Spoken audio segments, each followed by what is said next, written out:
Assalamualaikum warahmatullahi wabarakatuh. Innal hamdalillah nahmaduhu wa nasta'inuhu wa nastaghfiruh wa na'udzu billahi min syururi anfusina wa min sayyiati a'malina. Man yahdihillahu fala mudhillalah wa man yudlilhu fala hadiyalah. Asyhadu an la ilaha illallah wa asyhadu anna Muhammadar Rasulullah. Rabbi shrah li sadri wa yassir li amri wahlul 'uqdatam min lisani yafqahu qawli. Apa kabar ibu-ibu sholihah? Sehat? Alhamdulillahirabbil alamin. Bersyukur sekali Allah kembali mempertemukan kita di majelis sirah sahabiah dalam keadaan sehat walafiat. Marilah bersama-sama kita haturkan sholawat serta salam kepada kekasih kita, junjungan kita Rasulullah Sallallahu Alaihi Wasallam, al-mathalul a'la, sebaik-baik contoh bagi kita. Ibu bian rahmati Allah, insya Allah hari ini kita akan lanjutkan berkenalan dengan bunda kita, Bunda Aisyah. Tinggal bagian yang terakhir saja, insya Allah ya, kiprah Bunda Aisyah radhiyallahu anha sepeninggal Rasulullah Sallallahu Alaihi Wasallam. Wafatnya, kemudian kita akan lanjutkan ya, bertamu ke salah satu ya bunda kita yang terkenal kecerdasan dan keberaniannya ya, dan sholat malamnya dan puasanya, yaitu Bunda Hafsah bintu Umar radhiyallahu anhumah. Sebelumnya, ibu-ibu yang rahmati Allah, kita tadabbur sedikit ya, yakni surat Al-Buruj. Ibu-ibu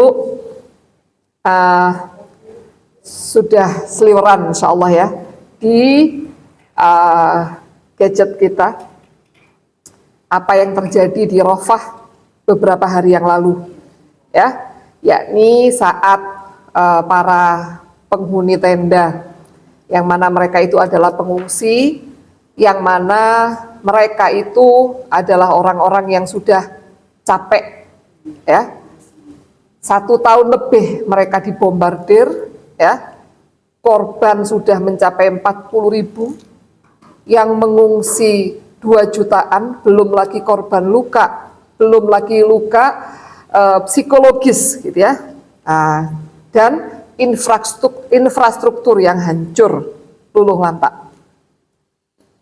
Mereka yang mencoba untuk bertahan, ya, mereka yang tetap di sana dengan sepenuh keimanannya, ya, mereka itu dibakar hidup-hidup di Rafah di depan Al-Aqsa Hospital. Ya, diantaranya ada 1 anak remaja yang mudah-mudahan anak-anak kita bisa mencontoh beliau ya. Allahu yarham. Namanya Sya'ban. Ya, nah Sya'ban ini tinggal bersama ayah, ibunya, ya, juga adik-adiknya di tenda. Sya'ban ini adalah seorang hafidz Quran, ya, dan kuliah jurusan teknik, ya, teknik komputer atau apa, pokoknya yang berhubungan dengan komputer gitu, kuliah online. Walaupun dalam keadaan seperti itu, Sya'ban tetap ya tidak putus asa untuk sekolah, ya, tetap walaupun secara online. Beliau kuliah di Al-Azhar University. Ya mungkin Al-Azhar Kairo atau apa, saya wallahu a'lam. Pokoknya Al-Azhar gitu ya. Nah, kemudian beliau termasuk tulang punggung keluarga. Ya, wallahu a'lam apa yang terjadi dengan ayahnya. Ayahnya ada, tapi Sya'ban ini ya yang menjadi tulang punggung keluarga. Nah, ketika itu Sya'ban dalam keadaan sedang donor darah, Bu. Ya, sedang donor darah, dan kondisi di rumah sakit itu luar biasa. Ya, orang di rumah sakit di Gaza itu bisa sewaktu-waktu dibom, atau kalau enggak diserang oleh Israel, gitu ya, dan diperintahkan medis untuk pergi. Ya, bahkan seringkali medis dibantai, sehingga ya korban luka yang ada di dalam rumah sakit mati perlahan-lahan. Ya, kita lihat seperti apa kesubutan, ya, kekuatan, ya, orang-orang Palestina. Ya, mereka ini Sya'ban dan keluarganya itu termasuk di antara 35 syuhada, ya, yang dibakar hidup-hidup di tenda-tenda perkemahan mereka. Ya, tenda mereka itu saat itu adalah segala-galanya yang mereka punyai. Ya, tenda itu hasil mereka ngumpulin barang-barang mereka yang masih bisa diselamatkan dari rumah-rumah mereka. Ya, barang-barang yang bisa mereka pakai untuk hidup sehari-hari, ya, darurat, secara darurat, walaupun secara darurat. Nah, Allah, ya, menjadikan Sya'ban menjadi contoh bagi kita semua, ya, gimana dia tidak ada yang bisa menyelamatkan. Jadi ayahnya, bagi saya itu nonton videonya, ya, ayahnya itu cerita. Jadi ketika saya melihat api yang sangat besar seperti itu, maka saya dibom oleh Israel, bukan karena ada kebakaran karena ini, bukan, tapi memang dibom. Saya berusaha untuk menyelamatkan keluarga saya pilih ini bingung di antara anak, istrinya dan lain sebagainya. Bapaknya tuh menilai Sya'ban udah besar pasti bangun gitu ya, pasti berusaha untuk menyelamatkan diri sendiri, istrinya juga. Maka diselamatkan terlebih dahulu anak-anaknya yang masih kecil. Ternyata ketika selesai anak-anak yang kecil-kecil diselamatkan, langsung api itu melahap Sya'ban dan istrinya. Ya, dan yang kita lihat viral itu ada orang yang tangannya kelihatan kesakitan, ya. Itu adalah Sya'ban. Ya, itu ya. Jadi itu sudah pernah terjadi, Bu. Zamannya sebelum Rasulullah SAW diutus. Ada seorang raja, ya, di daerah Yaman. Ya, waktu itu ibu kotanya ya tetap ya Son'a masih, ya. Raja itu bernama Dzunwas, seorang raja Yahudi yang dia itu dengar di daerah Najran, ya, Najran di Yaman, itu ada orang-orang yang sudah keluar dari agama Yahudi dan memeluk agama Tauhid. Maka raja itu, ya, datang ke Najran, namanya Dzunwas, ya, rajanya, itu memaksa, ya, para pemeluk agama Tauhid untuk memeluk agama Yahudi. Tapi mereka tidak mau, mereka menolak. Akhirnya disiapkan parit yang sangat besar, diisi dengan api, gitu ya, dan raja ngancam. Ya, kalau kalian nggak mau tinggalkan agama kalian sekarang, ya, masuk agama Yahudi, maka kami akan bakar kalian satu per satu. Sudah pernah terjadi, ya, Yahudi membakar hidup-hidup kaum muslimin. Ya, maka mereka semuanya sekitar 6.000. Saya itu lupa, ya, 6.000 atau 60.000, banyak ya selisihnya, ya, tapi segitu banyak, ya, luar biasa banyaknya waktu itu kaum muslimin yang dibantai, ya. Allah abadikan di surat Al-Buruj, mereka itu adalah ashabul ukhdud, wassama'idatil buruj, bismillahirrahmanirrahim, wassama'idatil buruj, demi langit yang memiliki gugusan bintang, wal yaumil mau'ud, dan hari yang dijanjikan, wa syahidi wa masyhud, dan demi yang menyaksikan dan yang disaksikan. Siapa yang menyaksikan, Bu? Allah. Wa masyhud, dan yang disaksikan. Ya, qutila ashabul ukhdud. Qutila itu, qatala itu membunuh. Qutila itu terbunuh. Gitu ya. Atau kalau bahasa Indonesia mampuslah. Gitu ya. Matio, bahasa Jawa apa? Mateo. Paling enak tuh bahasa Jawa. Bahasa kita ini lengkap, ya, Bu, ya. Masya Allah. Qutila ashabul ukhdud. Celakalah, ya, binasalah, ya, ashabul ukhdud, orang-orang yang menggali parit, annaridatil waqud, yang mereka, ya, apinya itu memiliki kayu bakar, idhum alaiha qu'ud, ya, mereka atasnya itu mereka duduk-duduk, wahum ala ma yaf'aluna bil mu'minina syuhud, dan mereka atas apa yang mereka lakukan kepada orang mukmin mereka syuhud, mereka apa? Menyaksikan. Bu, kira-kira Zionis waktu kaum muslimin kelenjotan, terpanggang, mereka tahu nggak? Tahulah, ya. Ketika mereka ngebom anak-anak kita di Palestina, ya, beberapa hari sebelumnya 5 anak lagi main bola di rudal. Ya, masa nggak tahu? Bu, kalau misalnya kita pakai Google Map itu loh, Bu. Google Map itu kita nyari alamat, kita kepingin tahu rumahnya bisa nggak? Kepingin menyusuri jalan-jalannya bisa nggak? Bisa. Apalagi teknologinya Israel yang jauh lebih maju dari itu. Jadi mereka itu unsurnya itu sangat sengaja, memang mereka genosida. Dan itu bukan hanya sekarang. Tapi lihat ya, Allah Subhanahu wa taala menyebutkan innalladzina amanu wa 'amilus solihati lahum jannatun tajri min tahtihal anhar dzalikal fauzul kabir. Ya, surat Al-Buruj itu hatinya itu. Intinya itu. Surat Al-Buruj itu Masya Allah, Bu. Ya, kapan-kapan kita ada waktu kita bahas ya. Jadi ini sama ini jawabannya ini jawabannya ini jawabannya ini. Sampai tengahnya ini nanti kesimpulannya. Ini saya dengar dari Ustadz Nu'man Ali Khan. Ya, jadi orang-orang beriman ya yang disertai dengan amal solih itu mereka dipersiapkan oleh Allah bagi mereka ya surga-surga yang mengalir di bawahnya sungai-sungai. Dzalikal fauzul kabir, itulah kemenangan yang besar. Kita lihat sekarang ya, kalau orang Palestina itu kelihatannya kayak menang apa enggak? Hamas oke. Ya, Hamas menang ya. Tapi orang-orang itu kan kayak terbunuh banyak, 40.000, Bu. Belum lagi yang nggak diketahui itu berapa puluh ribu yang masih hilang. Yang hilang itu alamat gimana, Bu? Ya mungkin mereka terkubur di bawah reruntuhan sudah nggak bisa diambil. Lah gimana kalau apartemen yang tinggi itu roboh itu? Gimana cara ngevakuasinya? Belum selesai evakuasi, yang evakuasi dibom. Pongahnya itu luar biasa. Ya, nah itu. Tapi ya, nah, yang seperti itu Allah bilang apa? Fauzul kabir, kemenangan yang besar. Ya, maka ayo sekali lagi saya ngajak ibu-ibu sekalian, ayo jadi pribadi yang kuat. Ya, ayo senantiasa bermujahadah kita. Ya, kita itu loh nggak ngelawan Israel dan lain-lain sebagainya. Kita tuh harus melawan apa? Hawa nafsu kita. Tapi kenapa kadang-kadang begitu sulit? Ya, ayo Bismillah, semangat. Ya, kalau namanya ujian kehidupan mah pasti, ya kan ya, pasti kita akan dihadapkan dengan ujian-ujian kehidupan. Ya, linabluwakum ayyukum ahsanu amala, gitu ya. Mana yang terbaik amalnya? Diuji sama Allah, nanti dipergilirkan kehidupan dan kematian. Allah pastikan mana ini ya yang terbaik amalannya. Ya, ayo Bismillah.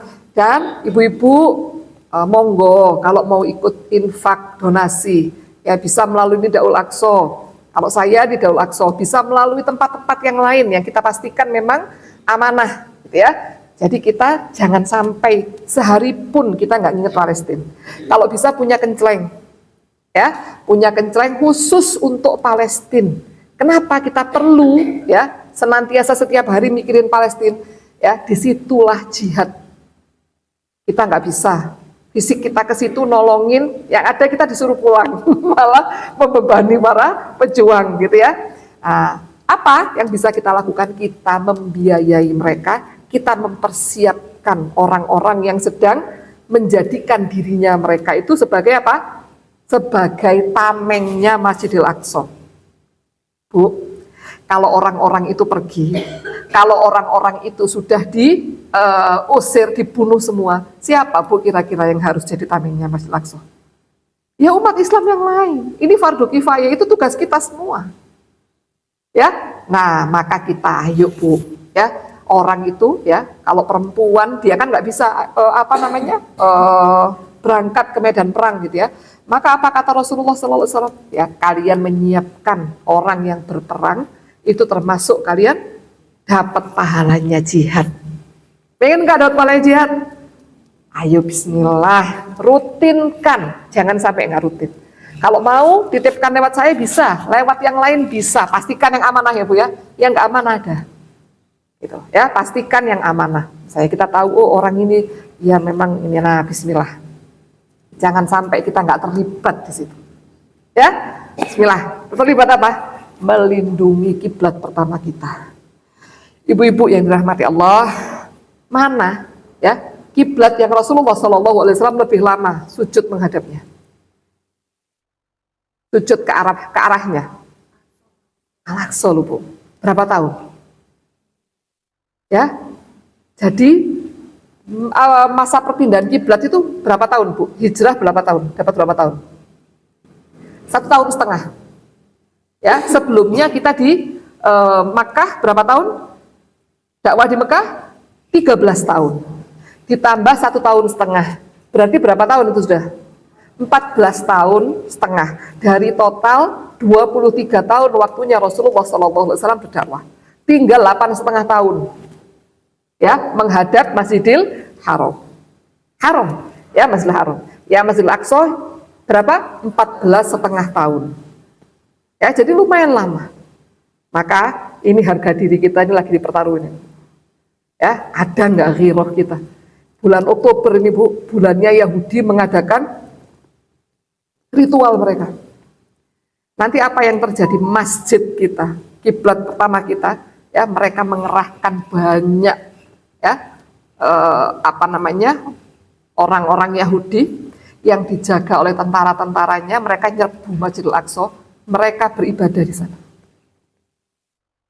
Terima tak Bu rasanya? Gimana rasanya?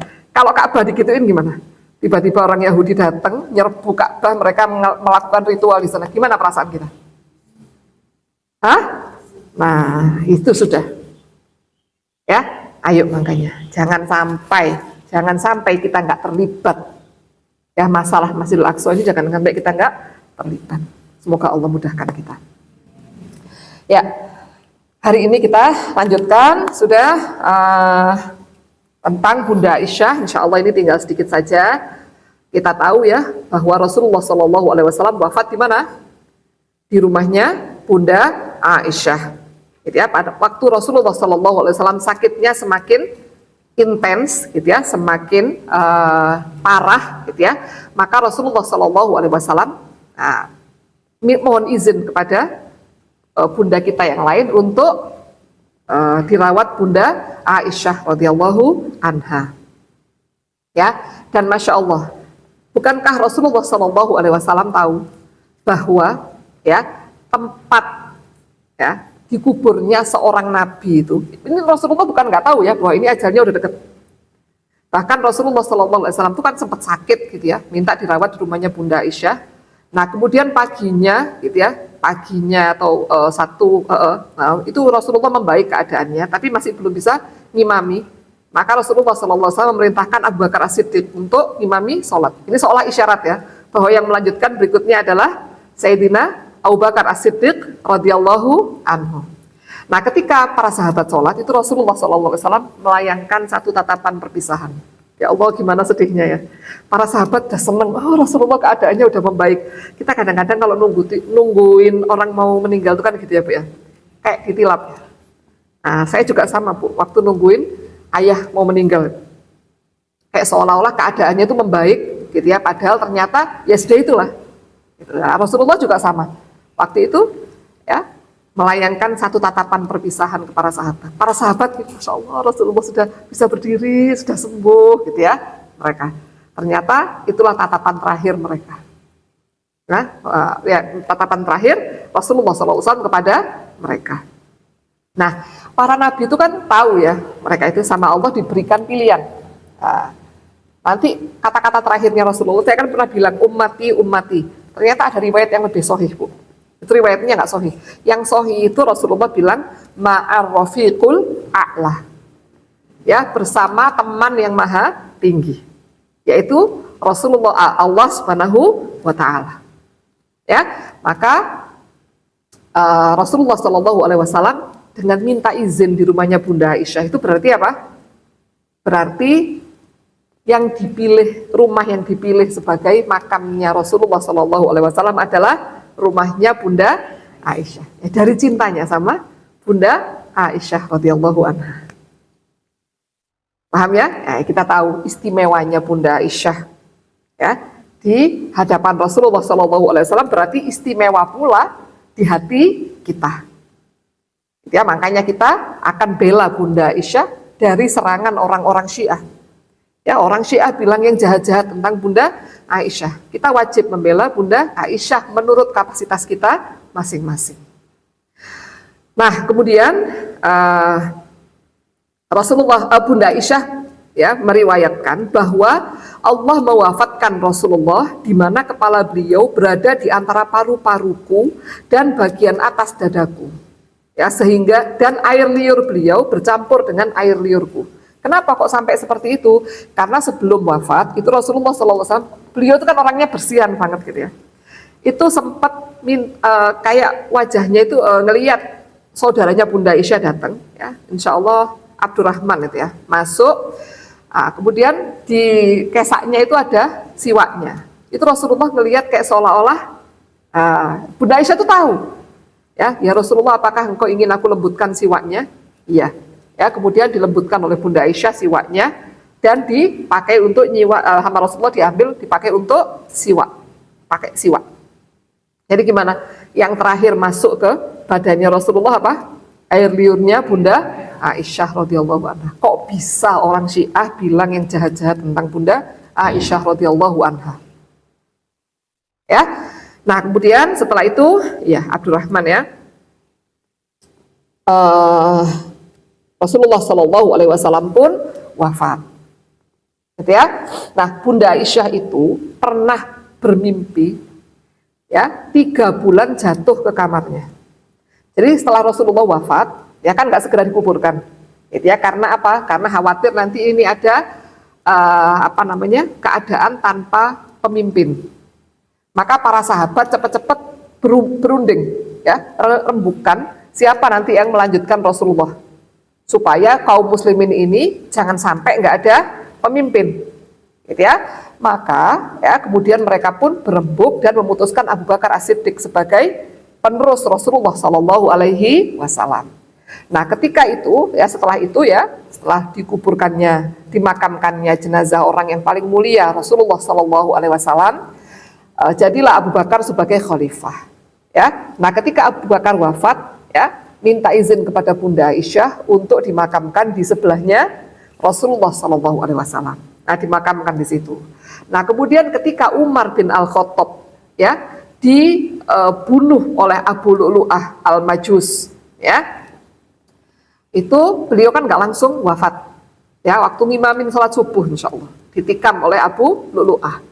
Ya, kemudian setelah itu beberapa hari, insya Allah 3 harian gitu ya, Sayyidina Umar, ya, Amirul Mukminin Umar bin Al-Khattab radhiyallahu anhu baru menghembuskan nafas yang terakhir. Sempat waktu itu minta, ya, ngutus utusan untuk bilang sama Bunda Aisyah, minta izin, boleh nggak saya, ya, ngambil tempat di sebelah kirinya Rasulullah Shallallahu Alaihi Wasallam. Sebelumnya kan sudah ada Sayyidina Abu Bakar As-Siddiq radhiyallahu anhu, ya. Maka diizinkan oleh Bunda Aisyah. Nah, ini Bunda Aisyah kenapa? Sebetulnya Bunda Aisyah itu menginginkan makam itu untuk beliau. Ya. Tapi ya, beliau ini pernah berbuat suatu kesalahan yang menyebabkan beliau ini sangat menyesal. Ya, yakni ini ada satu fitnah yang besar.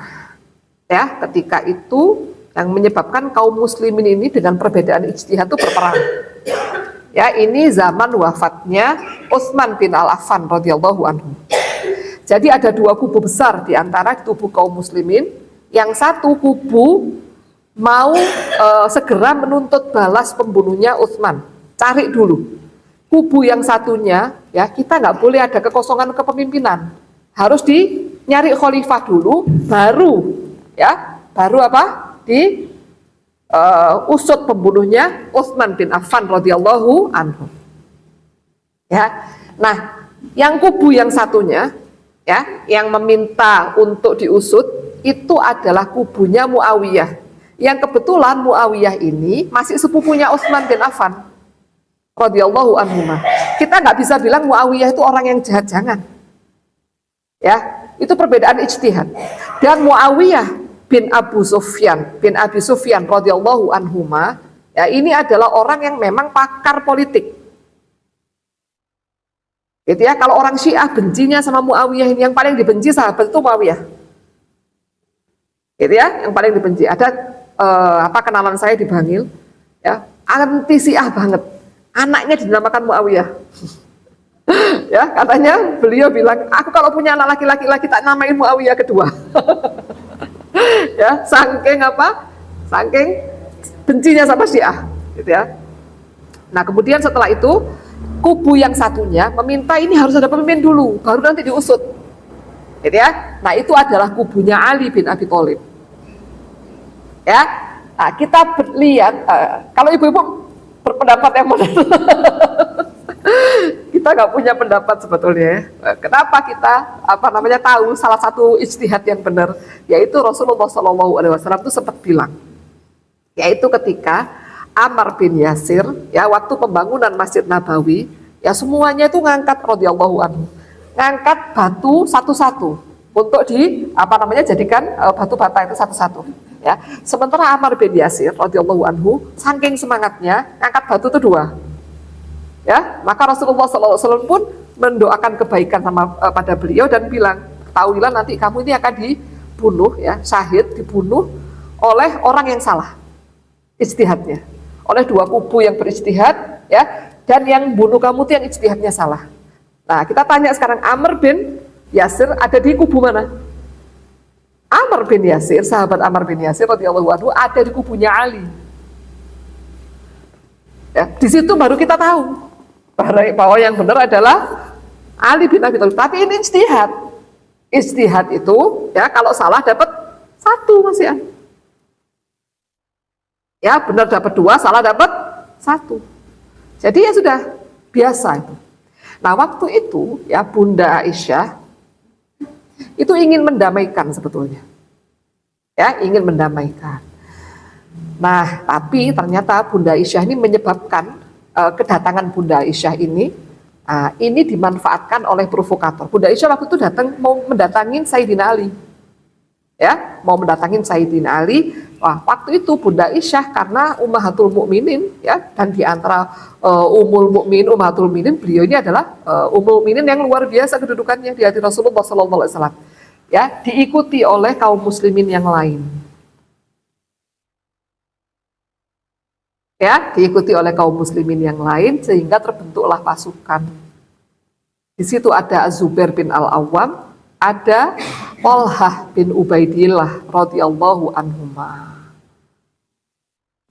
Itu ya. Nah, kemudian meletuslah perang Siffin, ya, perang Jamal. Perang Jamal disebutkan perang Jamal kenapa? Karena Bunda Aisyah itu naik unta. Dan waktu itu niatnya Bunda Aisyah itu untuk mendamaikan sebetulnya. Nah, tapi ketika ketika itu Bunda Aisyah ada di suatu tempat yang bernama Hau'ab. Rasulullah itu pernah memperingatkan Bunda Aisyah, apa pendapatmu? Ya, kalau nanti kamu nyampe di suatu tempat di Hau'ab dan kamu digonggongi anjing-anjing di situ, ya kembalilah. Nah, karena akan terjadi fitnah atau apa, pokoknya disuruh kembali sama Rasulullah. Gitu ya. Maka Bunda Aisyah ketika nyampe di daerah yang bernama Hau'ab digonggongi anjing. Bunda Aisyah tahu bahwa Bunda Aisyah salah. Ya, dan kemudian kembali.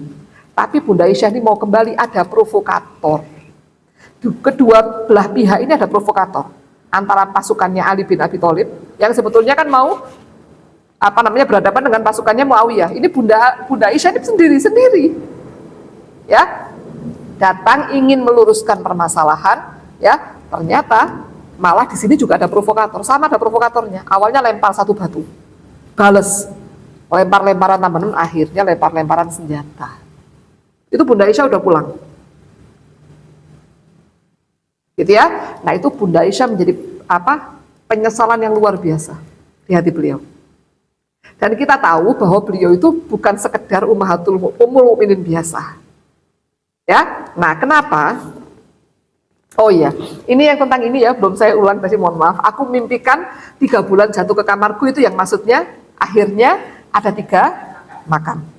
Ya, nah Bunda Aisyah itu nggak mau dikuburkan di situ, udahlah nggak apa, aku dibagi aja. Awalnya berpikir ini nanti tempat yang satu ini untukku. Nah karena di situ ada kuburannya Sayyidina Umar bin Al-Khattab radhiyallahu anhu, Bunda Aisyah kemudian masang sutroh. Itu malunya Bunda Aisyah. Ya, padahal sudah wafat ini.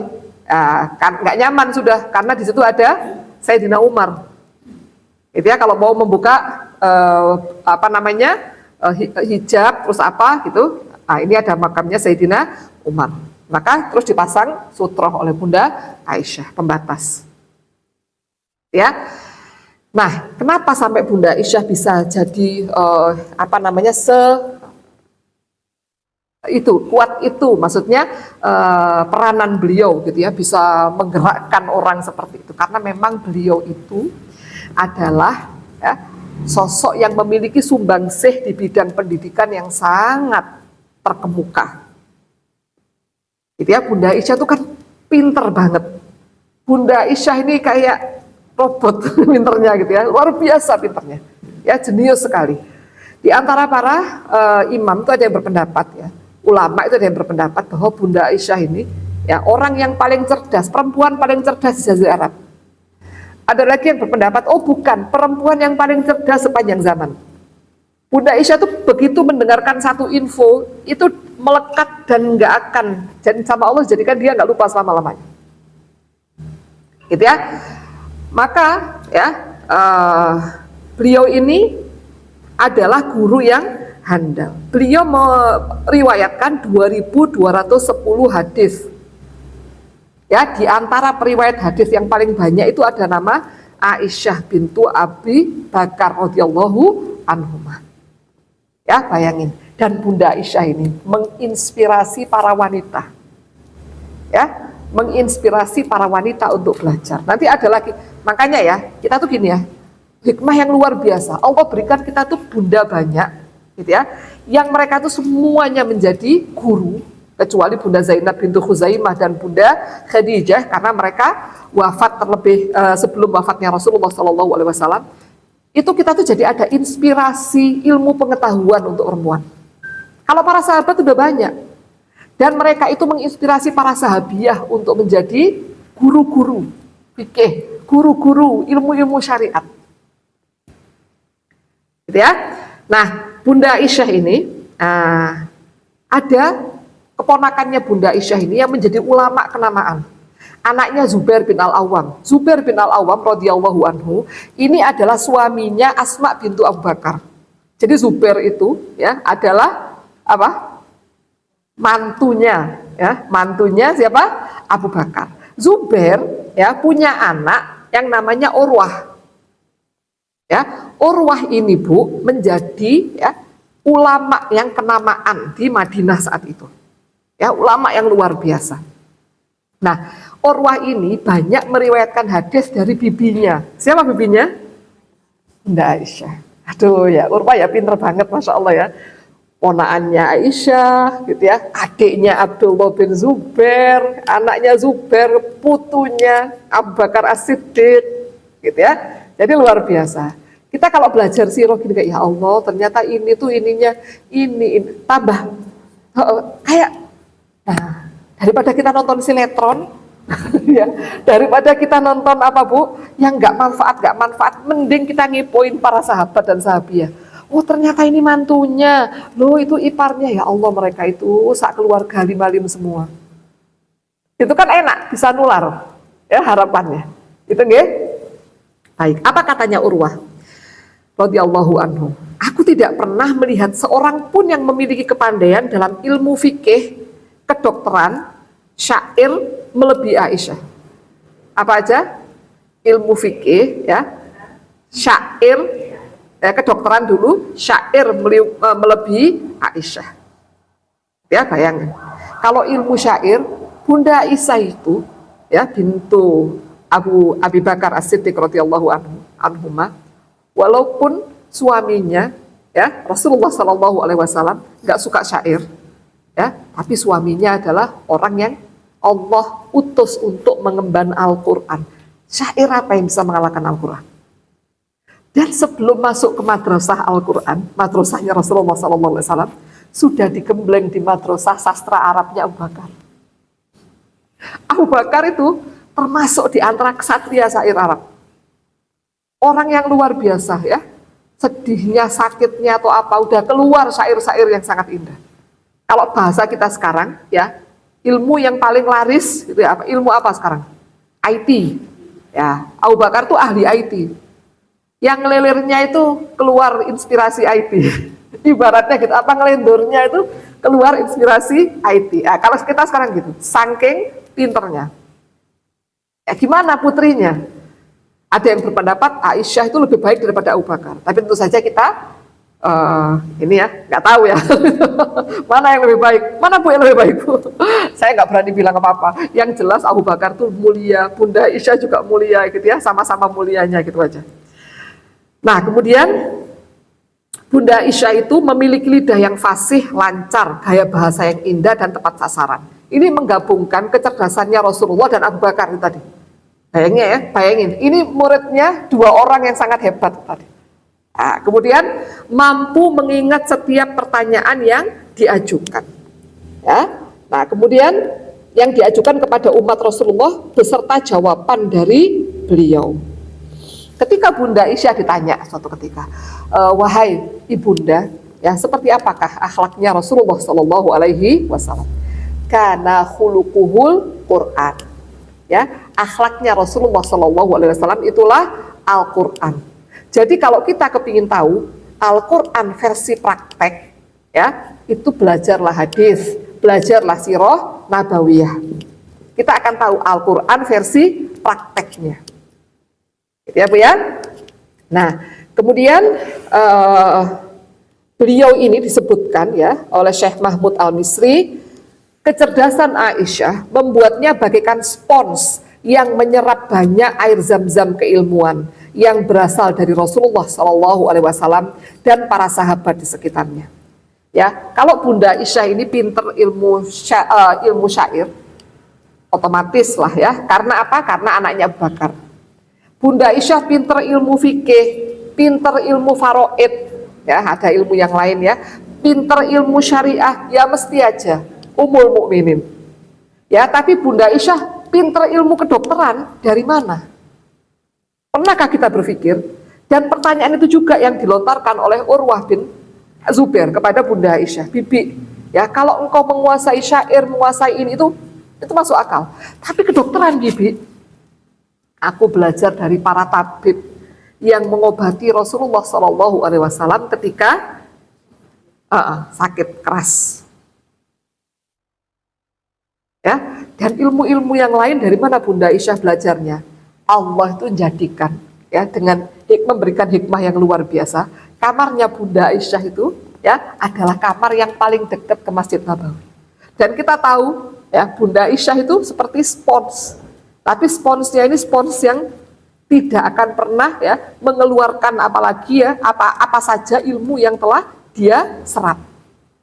Jadi dengar pembicaraan apapun di Masjid Nabawi ini tempatnya segala macam jenis ilmu itu langsung terserap masuk.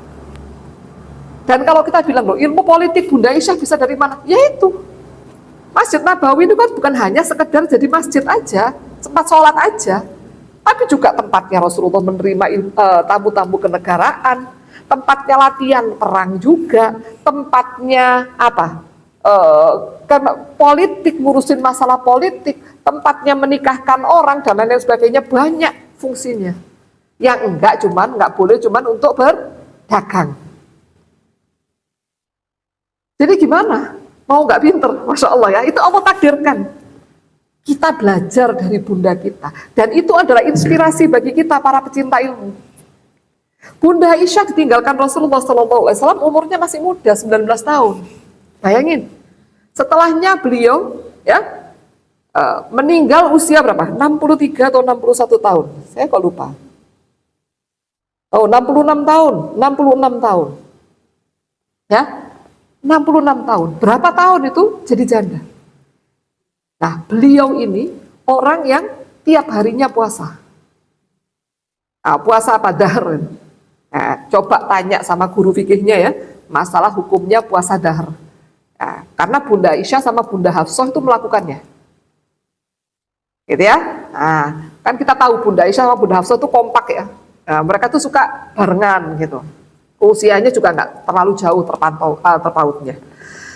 Nah kemudian dan kegiatan beliau adalah ngajar.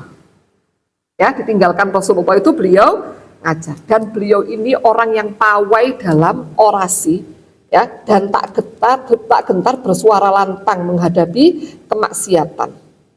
Ya, jadi beliau ini pintar sekali pidato.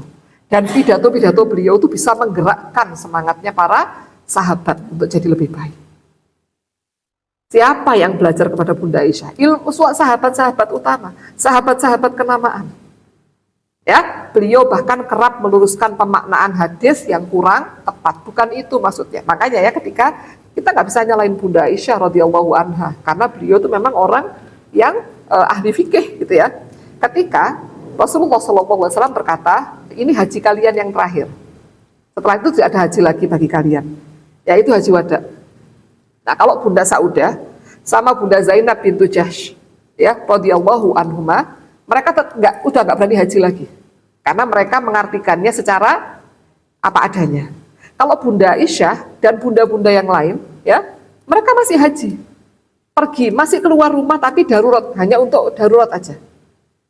Nah, kita bisa bilang, loh kok mereka seberani itu? Bunda Aisyah ini ahli fikih, jadi nggak sembarangan. Beliau itu adalah orang yang punya ilmunya. Hadis itu butuh disyarah, butuh dijelaskan.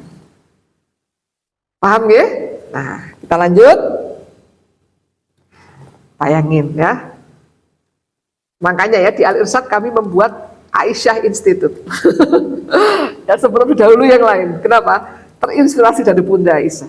Madrasah Aisyah adalah madrasah ilmu yang paling diminati pasca wafatnya Rasulullah SAW. Bayangin, ya. Jadi sebelum di sini di Malang ada madrasah Quran, terus di sini ada apa? Raudhatul Jannah, gitu ya. Di tempat-tempat lain gitu sudah ada madrasah Aisyah ternyata. Dan itu adalah majelis ilmu yang paling diminati. Apakah yang belajar di situ cuman kaum perempuan? Enggak. Kaum laki-laki pun belajar, ya ada waktunya khusus untuk kaum laki-laki dan Bunda Aisyah mengajarkan di belakang tabir, gitu ya. Nah kemudian banyak orang yang meminta fatwa hukum, ya tanya berbagai macam persoalan. Ya Bunda Aisyah kemudian menyimak dengan teliti, lalu memberikan jawaban yang sebaik-baiknya untuk diketahui.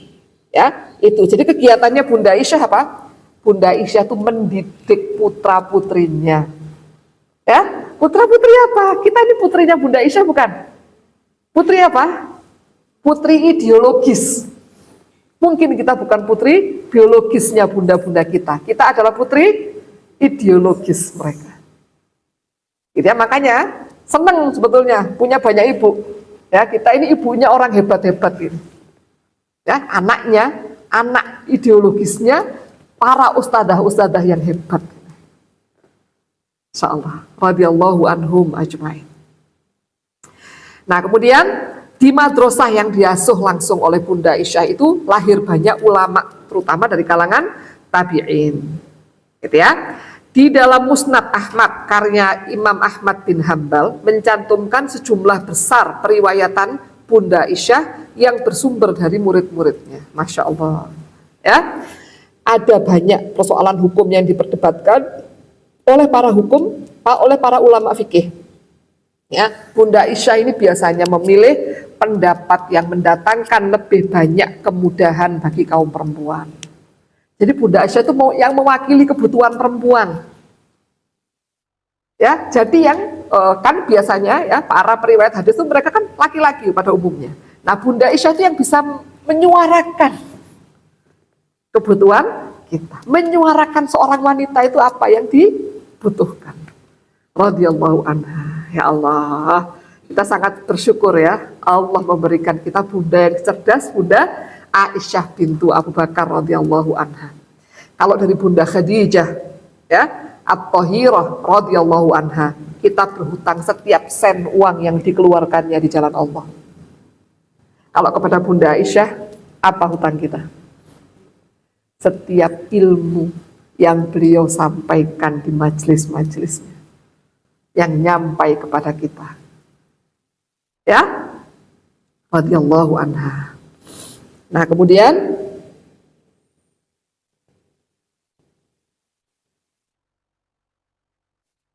ini kesaksian 4 pakar ilmu pengetahuan ya di kalangan ulama terdahulu ya terkait Bunda Aisyah. Urwah bin Zubair ya meriwayatkan keponakannya Bunda Aisyah ini, aku tidak pernah melihat seorang pun yang lebih pintar ya Oh, belum. Tentang Urwah bin Zubair itu aku tidak pernah melihat seorang yang lebih pintar dalam ilmu fikih, kedokteran, dan syair selain Aisyah. Apa? Syair, fikih, kedokteran. Ya. Kemudian Zubair bin Awam juga pernah ya berkata, aku tidak pernah melihat seseorang yang lebih pintar tentang Al-Quran.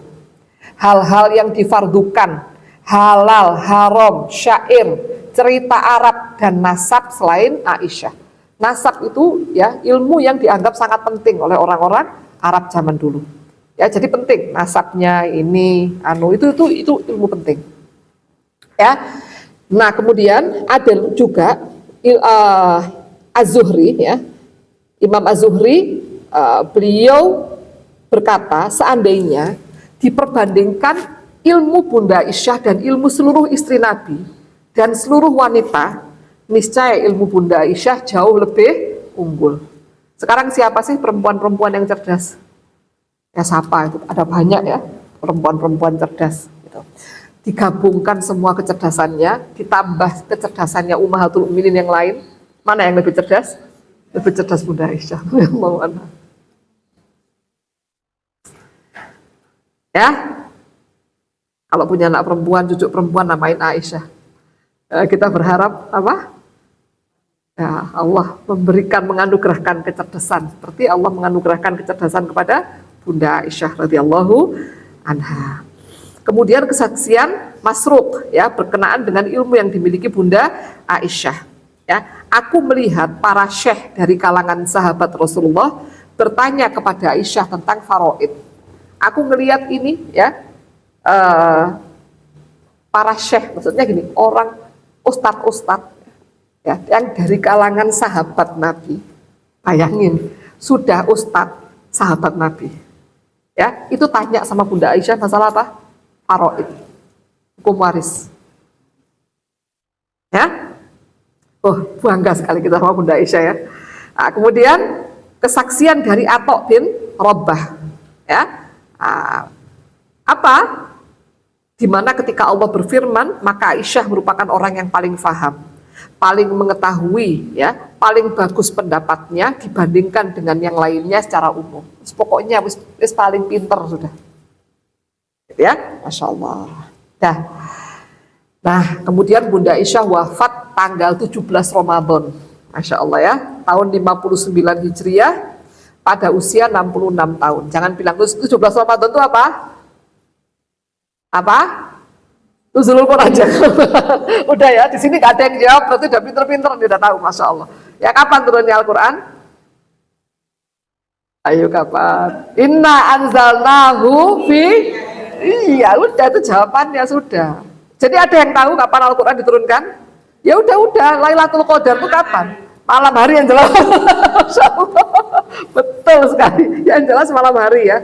Kita nggak tahu kapannya, itu ya, yang jelas ketika malam Qadar.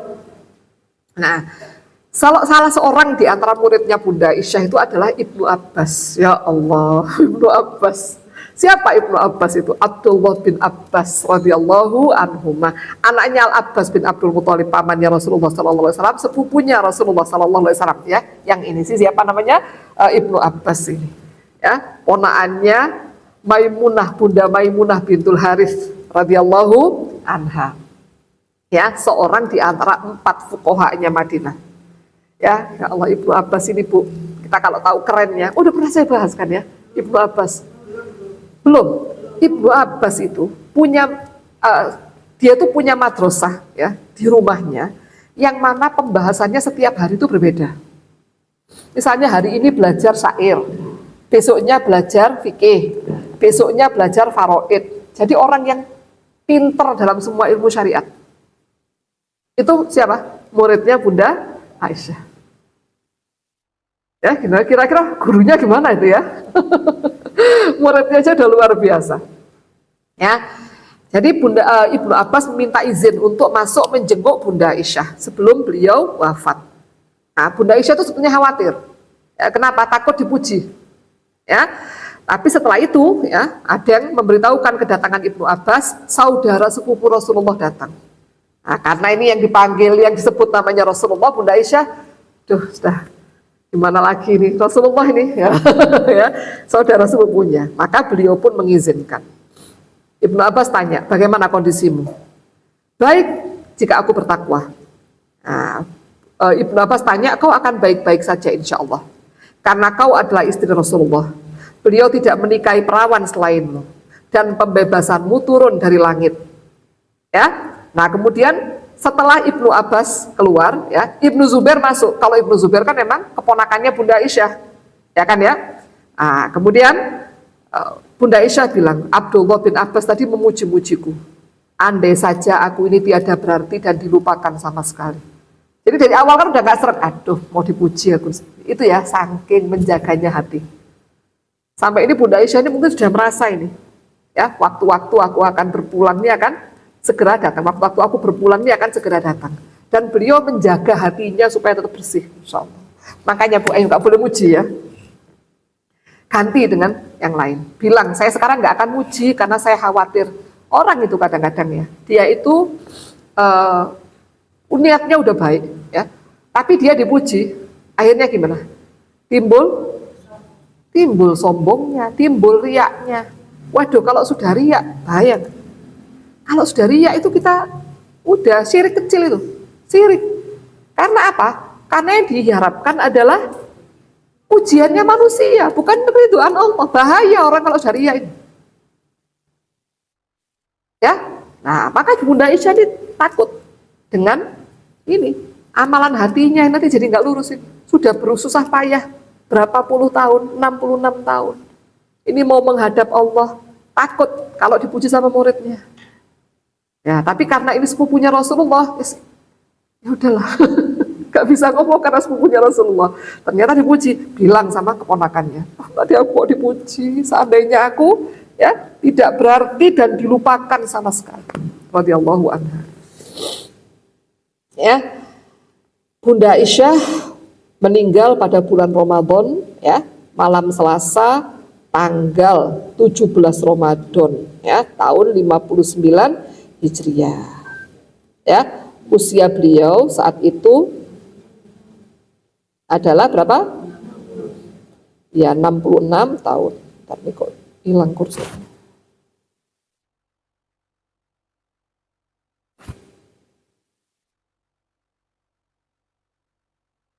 Ya.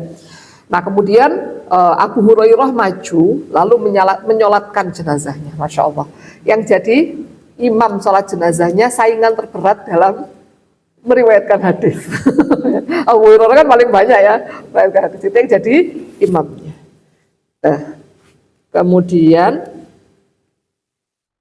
ya, ini kursornya hilang.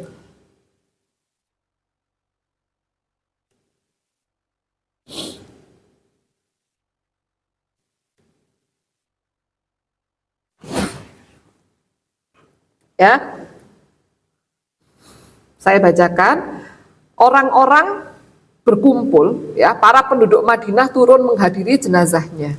Belum pernah terlihat perkumpulan orang-orang. Jadi diwafatkan malam itu juga, ya, pada suatu malam yang lebih baik melebihi malam itu. Ya, Bunda Aisyah minta dimakamkan di Baqi. Ya, nah kemudian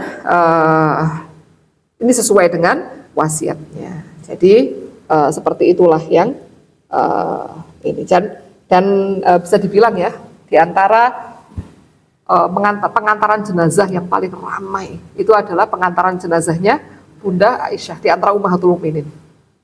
Jadi yang paling inilah terkenal ya. Kalau hebat, insya Allah semuanya hebat. Ini waktunya kurang setengah jam, masih cukup, insya Allah kita lanjut dengan Bunda Hafsah. Tafadolna, mungkin ada yang mau bertanya?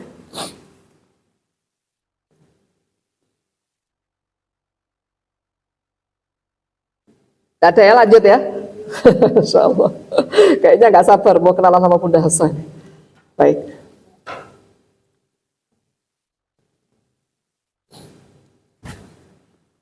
Ya. Hafsah bintu Umar radhiyallahu anhumah. Ya, beliau tuh terkenal dengan kunyah, dengan sebutan Sawwamah. Apa Sawwamah? Orang ahli Ahli siam, ahli puasa ya. Qawwamah, ahli sholat ya. Dan seorang penjaga Al-Quran. Ibu-ibu jelaskah? Jelas nih? Saya jelaskan aja. Pernah saya tunjukin ini, diagram ini? Belum. Baik. Ini ada yang nggak akurat, belum sempat saya buat, perbaiki. Mohon maaf ya. Saya boleh berdiri?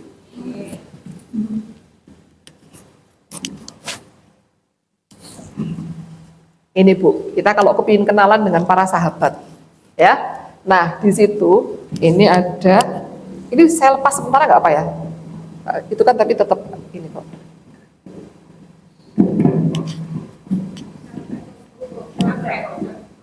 Oh nyampe ya? Panjang ini. Baik. Ya ini Bu, Quraisy itu nama aslinya Fihr, ya. Nah, disebut juga Quraisy. Ya, jadi kita kalau bilang apa namanya kabilah Quraisy, ya, Quraisy itu disebut juga apa? Fihr. Ya. Nah, Quraisy itu di antara anak-anaknya ada yang bernama Ghalib, ada yang bernama Al-Harith. Nah, dari Ghalib itu ada Lu'ay, ya, ada Amr, ada Ka'ab. Nah, Ka'ab ini di antara anak-anaknya ada yang bernama Adi.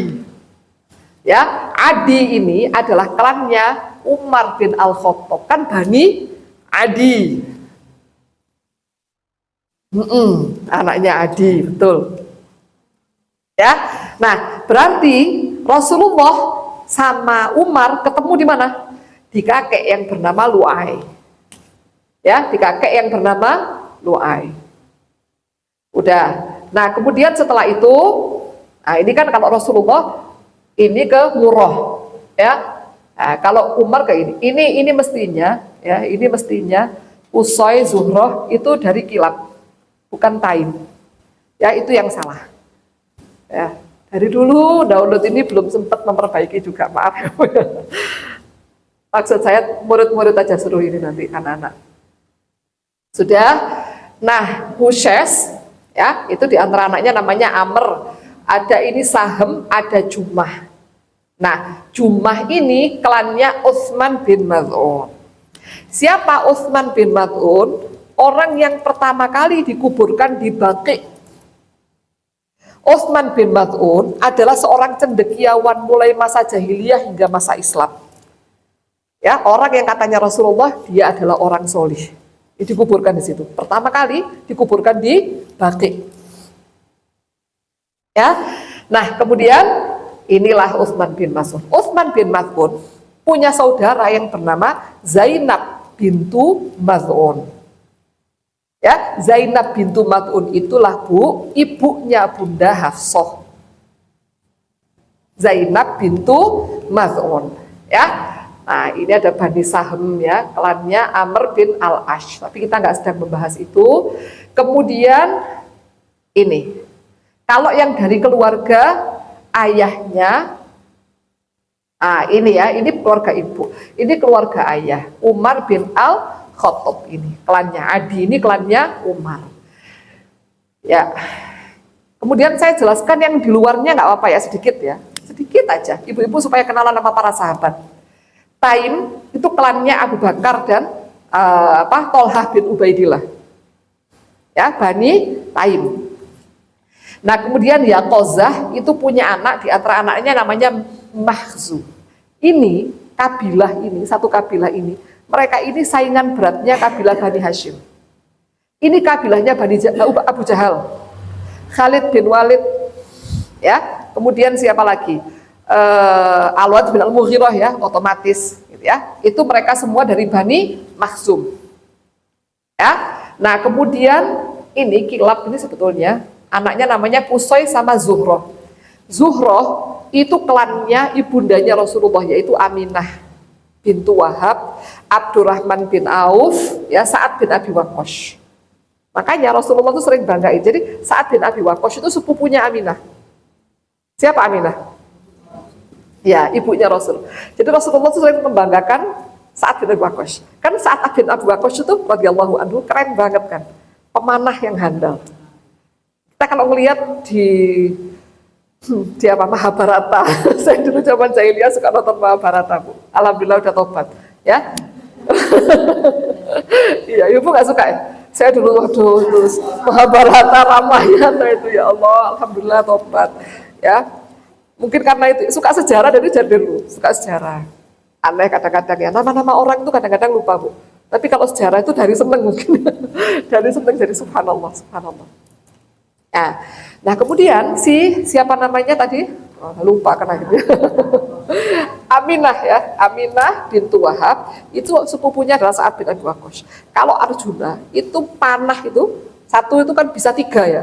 Kalau Sa'ad itu insya Allah bisa 5 dan semuanya membunuh. Radhiyallahu anhu.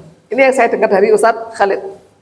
Ya, jadi masya Allah beliau itu adalah seorang ksatria yang luar biasa.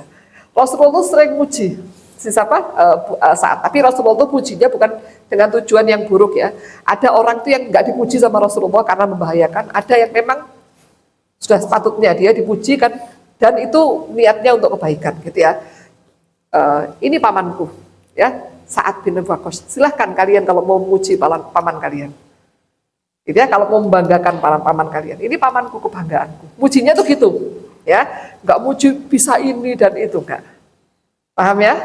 Rasulullah bangga sekali dengan pamannya, yaitu Sa'ad bin Abi Waqqas. Padahal Sa'ad bin Abi Waqqas itu apa? Ponaan Misan. Rasulullah itu ponaan Misan. Paham ya? Karena Sa'ad bin Abi Waqqas adalah sepupunya Aminah. Udahlah, itu dulu. Nanti kepanjangan. Lain kali kita teruskan lagi ya.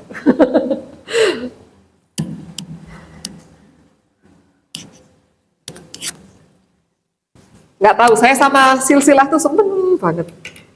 Jadi tahu gitu loh, oh jadi ini gini. Nanti ibu-ibu pelan-pelan, saya khawatirnya nggak semua orang asik sama silsilah gitu ya. Pokoknya tahu. Oh namanya sulit, oh seneng, alhamdulillah. Kadang-kadang namanya sulit. Iya, yang betul itu, namanya banyak yang sama. Ini Fatimah yang mana ya? Fatimah yang Fatimah binti Asad, apa Fatimah binti Amr, Fatimah binti Rasulullah, atau apa? Ya, Masya Allah. Insya Allah ya, pelan-pelan aja. Iya. Baik. Ya, al-muhim kita sudah tahu keluarga ibunya Bunda Hafsah sama keluarga ayahnya Bunda Hafsah. Jadi kalau yang dari ayahnya itu ini, yang dari Bani Adi, ya, itu bapaknya Umar bin Al-Khattab ya namanya Al-Khattab, ya. Nah Al-Khattab ini punya istri namanya Hantamah, ya, bintu Hashim.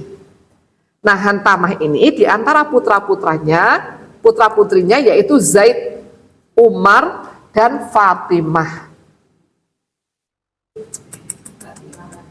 Fatimah lagi. Kok ciake? Sabar bu, saya ceritakan ya.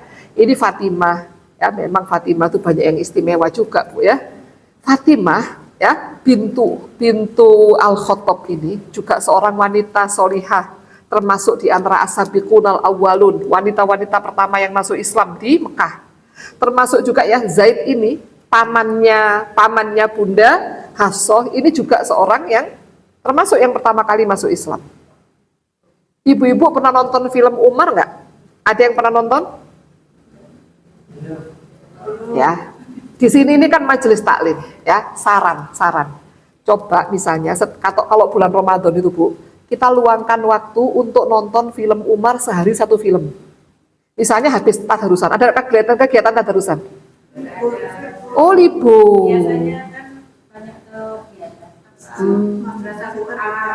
Ada di sini ada kegiatan yang rutinan gitu ke apa? Kayak tadarusan atau apa namanya tahsin gitu nggak ada? Coba itu diagendakan setiap kali datang 1 episode. Kalau nggak salah 1 episode itu 1/2 jam. Kita supaya tahu di situ itu ya Allah, saya tuh senengnya itu apa bu? Apa namanya di situ tuh rohnya tuh kuat banget, ya apa? Kesannya itu yang dibangun tuh bagus gitu. Dulu bu, kebiasaan saya sama anak, kalau bulan Ramadan, nah itu kita selesaikan film Umar. Gitu. Jadi pagi-pagi itu supaya nggak tidur, gitu, saya itu akhirnya kita nonton film Umar. Gitu. Setelahnya ngaji. Gitu. Walaupun akhirnya tidur juga. Tapi nonton ya. Kenapa? Menunda tidur. Supaya jadi termasuk qailullah. Baik ya. Kemudian Fatimah, kalau kita lebih enggak, ada saya. Kalau mau monggo. Monggo. Dulu di TV, awalnya itu kan gara-gara kalau Ramadan ada di TV. Kemudian nggak ada, saya ini sendiri minta, bukan download. Kenapa? Ada lah, ada. Di YouTube ada yang ada bahasa Indonesianya. Monggo. Seneng Bu ya, karena apa namanya suasananya dibangunkan, terus apa. Jadi kita tuh melihat ya Allah zamannya Rasulullah tuh gini ya, terus apa itu kan seneng. Itu, cobalah supaya kita menikmati gitu ya, menikmati siroh. Nah, ibu-ibu ya pernah nggak nonton film Umar, tapi yang episode yang terkenal itu ketika Umar masuk Islam? Belum ya udah kalau gitu saya ceritakan ya. Jadi ketika itu Umar ini udah siap-siap membunuh Rasulullah. Ya, tahu, mulai tahu. Tahu kok ini, insya Allah ini terkenal karena udah siap-siap karena apa dianggap. Padahal ini sudah merasa Islam ini kayaknya masuk akal ya. Udah pernah mendapatkan hidayah sebelumnya. Udah mulai Islam memasuki hatinya Umar. Sebetulnya itu waktu ini. Saya pernah cerita ya, Umar memberikan testimoni Islam pertama kali masuk ke dalam hatiku. Belum. Ya, baik. Yaitu saat Umar ini, iya ya otomatis kalau kita ngomongin Bunda Hafsah, kita harus ngomongin masalah Umar juga ayahnya. Kan dulu waktu Bunda Aisyah kan juga gitu. Kita ngomongin masalah Abu Bakar juga kan. Jadi suatu ketika Umar bin Al-Khattab ini, waktu masih zaman jahiliyah, itu tidur di naungannya Ka'bah ketika malam. Tanpa Umar sadari dan tanpa Rasulullah sadari, ya, Umar itu tanpa Rasulullah sadari. Kalau Umar tahu, ya, Umar itu ada di naungannya Ka'bah sembunyi. Ya, kemudian Rasulullah sholat malam. Ketika sholat malam ini, masya Allah bacaan Qur'annya, ya luar biasa, ya. Dan kemudian Al-Quran ini, Allah, itu adalah sihir. Fama huwa biqauli syair. Ini penyair. Oh ini, qalilam ma tu'minun. Ya. Oh, sedikit sekali kalian yang percaya. Jadi Umar ini mikir, ini si Muhammad ini penyair banget ini. Rasulullah itu yang dibaca, ya, atas izin Allah, wa ma huwa biqauli syair. Ya berarti waktu itu membaca surat apa itu? Lagi baca surat itu. Ya, Umar ini aduh bagusnya al-haqqah mal-haqqah wa ma adraka mal-haqqah. Ini kok belakangnya bagus gini, isinya kok luar biasa, dalam sekali. Penyair Muhammad ini. Wa ma huwa biqauli syair qalilam ma tu'minun. Oh, berarti dia ini adalah dukun. Wa ma huwa biqauli kahin qalilam ma tadakkaru. Ya, jadi setiap Umar apa dalam hatinya, itu langsung Rasulullah ayatnya. Padahal Rasulullah nggak tahu kalau itu ada Umar. Lagi sembunyi, lagi tidur di naungannya Ka'bah. Gitu ya. Nah, itu Umar mulai, wah, kok ngerti gue ya. Ngerti hatiku ya. Ini sih Muhammad ini. Tapi kemudian ketika ngelihat ya semakin meresahkan gitu ya, orang-orang ini banyak yang antara keluarga ini, mereka misalnya anaknya masuk Islam, bapaknya nggak mau masuk Islam, maka anaknya dibuang gitu ya, anaknya nggak diputuskan hubungan gitu ya sama orang tuanya. Kemudian ini pokoknya banyak gejolak gitu ya di antara Quraisy, karena mereka itu kan mukadzibuna biddin, ya mereka itu kan mendustakan agama. Mereka tuh tahu sebetulnya bapak-bapaknya ini, tapi mereka nggak mau beriman.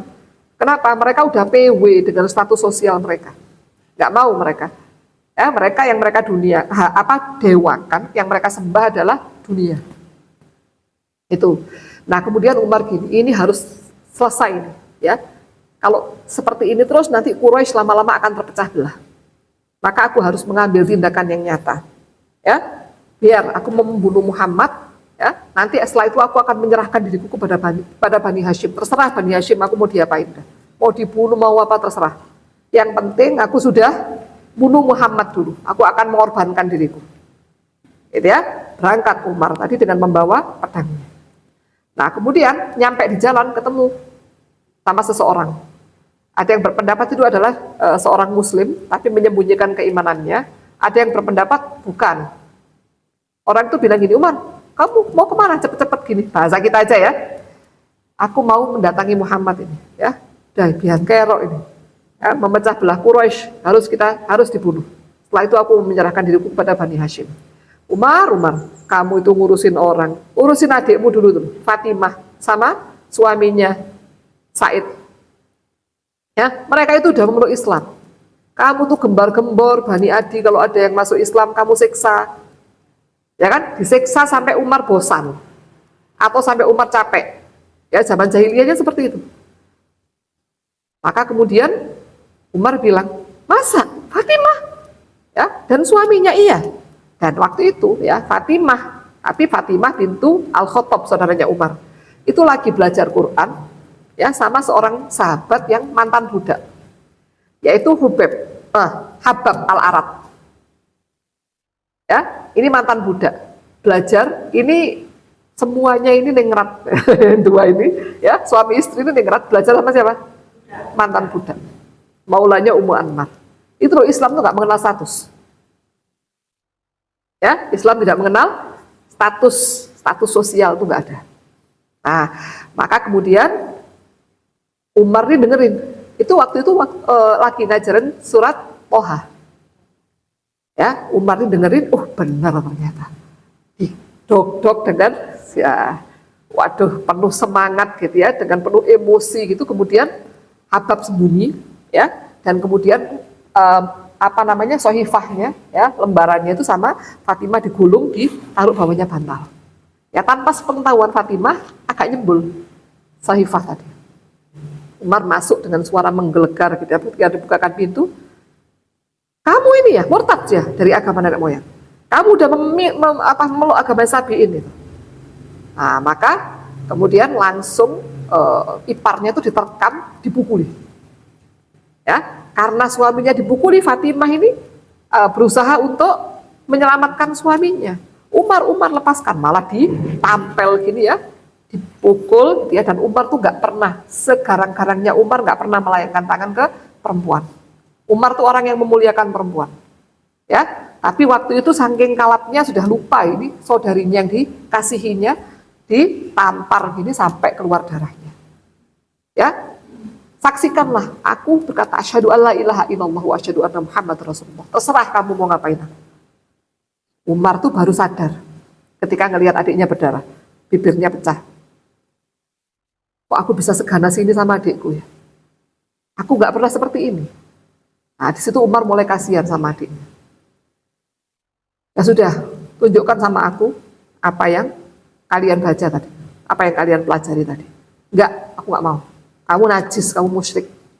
Adiknya juga pemberani, bayangin adiknya Umar. Ya pemberani ya, sama pemberaninya. Nggak mau, aku nggak mau. Ya, kamu najis, musyrik. Apa yang harus aku lakukan kalau aku mau baca itu? Dulu, mandi junub. Mereka udah mengenal istilah mandi junub. Ya, mandi, udah, kemudian datang lagi Umar, mana? Sini, tak baca. Ya, mereka itu orang terpelajar. Jadi Umar ini, ya, kita kalau bilang sekarang keluarga yang sudah S2, S3, ya, bebeknya apa, doktor, pamannya jadi apa, lah itu pejabat di mana karena keilmuannya, itu keluarganya Umar banget. Gitu ya, jadi orang-orang pinter. Nah, Utsman bin Maz'un itu, jadi dari bapak, dari ibu, ini semuanya orang pinter-pinter. Nanti di keluarga Bani Adi itu ada Syifa Al-Adawiyah. Syifa ini ya, orang yang biasa kan ngajar baca tulis. Zaman waktu itu masih sedikit orang yang baca tulis. Ya mungkin Syifa ini profesor kalau sekarang. Gitu ya. Itu gurunya Bunda Hafsah. Bunda Hafsah ini orang pinter. Ini keluarga terpelajar, dari keluarga terpelajar. Baca. Toha ma anzalal Qur'ana litashqa illa tadhkiratal liman yakhsha. Ya, itu langsung Umar nangis. Ya, Toha. Ya, tidaklah kami menurunkan Al-Quran ya untuk membuatmu susah, kecuali peringatan bagi orang yang takut. Gitu ya. Itu Umar langsung waktu itu ya, dia memutuskan untuk masuk Islam saat itu. Tapi ini riwayatnya lemah. Ya, riwayatnya lemah.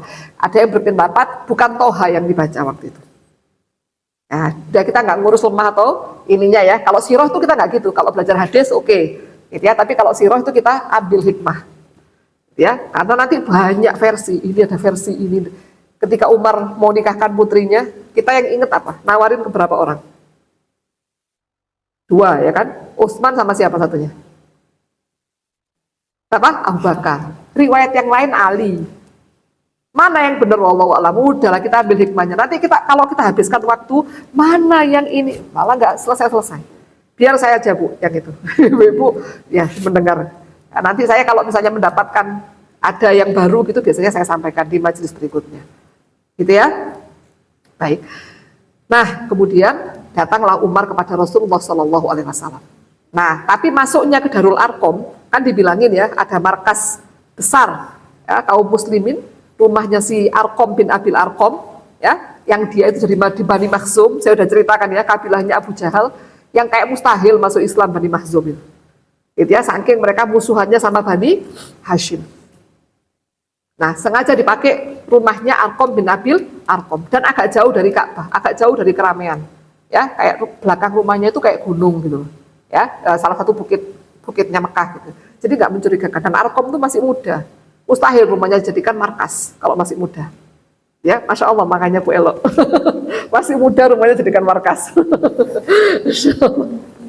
Ya, namakan aja Darul Arqam. Rumahnya ini namanya Darul Arqam. Ya, maka kemudian ya, ketika masuk mengetuk nggak pakai password, ini para sahabat udah curiga. Ya, siapa itu? Hamzah udah siap-siap. Hamzah udah masuk Islam, beberapa hari sebelumnya udah masuk Islam. Siapa itu? Umar. Waduh, langsung maju Hamzah. Ya, para sahabat ini kan takut ya. Umar, aduh gimana ini? Tahu mereka Umar tuh sehebat apa. Ya, udah jangan macam-macam. Kalau jangan takut. Kalau dia macam-macam, akan aku bunuh dia sama pedangnya sendiri. Ada Hamzah. Ya, asadullah wa rasuluh. Maka ya kemudian dibukakan gitu ya, ternyata Hamzah sama Rasulullah nggak boleh gitu ya. Langsung Rasulullah yang datengin Umar langsung dicengkram leher bajunya Umar. Umar, apa-apaan kamu? Mau sampai kapan kamu sesat ini? Asyhadu an la ilaha illallah wa asyhadu anna Muhammadar Rasulullah. Wah, saya kalau nonton itu mesti nangis. Ibaratnya ya, Allah memberikan hidayah pada seorang Umar. Ya, yang zaman jahiliyah dulu mungkin banyak hal yang dilakukan gitu ya. Maka insya Allah akan berikan hidayah pada kita. Ya, asal kita mau sungguh-sungguh nyari. Ya, kita harus iri itu ya Allah. Umar dikasih hidayah ya Allah. Sampai kayak gitu ya Allah. Mudahkanlah hamba untuk mendapatkan hidayah-Mu. Matikanlah hamba di atas hidayah-Mu ya Allah. Itu harus diupayakan. Ya, diupayakan sungguh-sungguh, itu harus cari. Nah, kemudian kan mana lebih kuat, Rasulullah apa Hamzah? Semuanya. Rasulullah itu Bu, ya kekuatannya sama dengan 30 orang. Ya, perang Khandaq itu, para sahabat mau mecah batu besar, semua bareng-bareng dipecahin nggak kuat. Rasulullah sekali pukul pecah. Luar biasa, Sallallahu alaihi wasallam. Umar masuk Islam. Nah, Ibu pernah dengar nggak riwayat? Ini insya Allah hari ini kita cuma ngomongin Umar aja ini berarti ya. Yang katanya Umar tuh ketika zaman jahiliyah, Umar tuh kalau salam, kalau ngadep kanan senyum, ngadep kiri nangis. Pernah dengar riwayat itu? Nah, itu ternyata Bu, coba ya kita teliti sahih enggaknya ya. Umar itu terkenal dengan sebutan kunyahnya Abu Hafsin. Ya, mesti kalau hadis-hadis an Umar Abu Hafsin radhiyallahu anhu. Radhiyallahu anhu maqal. Mesti gitu. Ya, sebutannya adalah Abu Hafsin. Berarti anak pertamanya siapa? Hafsah. Ya, Hafsah anak pertamanya. Nah, padahal kenapa Umar kok ketika ngadep kiri nangis? Teringat dulu dia suka ngubur hidup-hidup anak perempuannya. Nah, sekarang di zaman jahiliyah, padahal anak perempuannya Umar itu, Umar sebelum masuk Islam kunyahnya sudah Abu Hafsin. Berarti anak pertamanya siapa? Hafsah. Hafsah masih ada kan? Berarti riwayatnya sahih enggak? Ya, mestinya Bunda Hafsah itu lahir di zaman jahiliyah. Ya, yakni 5 tahun ya sebelum kenabian. 5 tahun sebelum kenabian, tepatnya ketika renovasi Ka'bah. Nah, di tahun yang sama pula lahirlah Sayyidah Fatimah radhiyallahu anha. Az-Zahra, ya betul.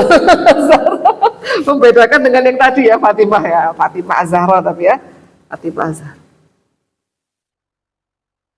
Ya, jadi lahir di tahun yang sama. Berarti usianya Bunda Hafsah sama Rasulullah terpaut berapa tahun tuh? Rasulullah dilantik jadi Nabi usia 40 tahun. Kalau 5 tahun sebelum kenabian berarti usianya Rasulullah di 35 tahun. Ya, beda usianya berapa? 35 tahun.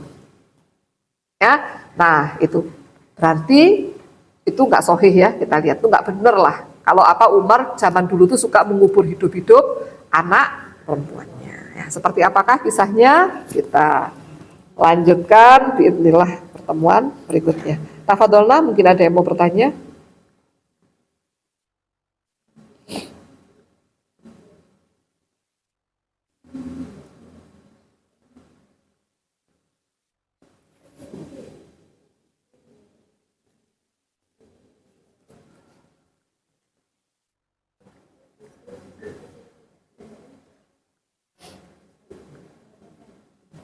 Sampun? Ya. Baik, kita akhiri sampai di sini nggih Ibu-ibu. Terima kasih atas perhatiannya. Mohon maaf kalau ada kesalahan. Ibu-ibu, yang terakhir saya mengingatkan sekali lagi jangan lupakan Palestina. Ya, jangan sampai kita nggak terlibat dalam upaya untuk melindungi Masjidil Aqsa. Ya, semoga Allah mudahkan kita untuk menjadi pembelanya Masjidil Aqsa dan semoga Allah pilih kita. Gitu ya. Kita dalam upaya memenangkan agamanya. Barakallahu fikunna jami'an. Kita tutup dengan istighfaran doa kafaratul majlis. Astaghfirullahaladzim, astaghfirullahaladzim, astaghfirullahaladzim. Subhanakallahumma bihamdik, asyhadu an la ilaha illa anta, astaghfiruka wa atubu ilaik. Barakallahu fikunna jami'an. Assalamualaikum warahmatullahi wabarakatuh.